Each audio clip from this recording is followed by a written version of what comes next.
జై శ్రీరామ్. నా పేరు మధురేంద్ర సత్యనారాయణ, విశ్వ పరిషత్ రాయదుర్గం అధ్యక్షుడు. రాయదుర్గం సమీపంలో ఉన్న బొమ్మకపల్లి గ్రామం వద్ద ఉన్న రాజరాజేశ్వరి దేవాలయంలో ప్రస్తుతం దేవాలయ అర్చకులు వినతి మేరకు అక్కడ పూజలు నిర్వహించడం లేదని మాకు సమాచారం అందింది. ట్రస్ట్ నిర్వాహకురాలు అక్కడ తలుపులు వేయడం భావ్యం కాదు.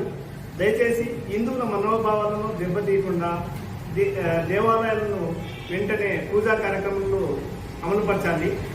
ప్రస్తుతం రాయదుర్గం సమీపంలో ఉన్న రాజరాజేశ్వరి దేవాలయంలో ప్రతిరోజు నిత్య పూజలు జరిగేవి. గత 45 ఏళ్లుగా ఎంతోమంది పట్టణవాసులు అక్కడికి వెళ్లి పూజలు జరిపేవారు. అలాగే కార్తీక మాసంలో పూజలు ఆపేయడం భావ్యం కాదు. గతంలో కూడా నవరాత్రులప్పుడు అక్కడ మంచి కార్యక్రమాలు జరిగేటివి.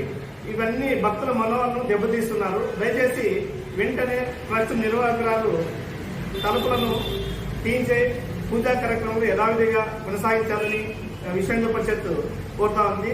లేని పక్షంలో భక్తులతో కలిసి విశ్వ హిందూ పరిషత్ ఆధ్వర్యంలో జిల్లా కమిటీ ఆధ్వర్యంలో కూడా మేము తలుపులు తీయించేందుకు సిద్ధంగా ఉన్నాము. దయచేసి నిర్వాహకులు ఏమాత్రం నిర్లక్ష్యం చేయకుండా వెంటనే తలుపులు తీయించి పూజా కార్యక్రమాలు యథావిధిగా కొనసాగించాలని విజ్ఞప్తి చేస్తున్నాం.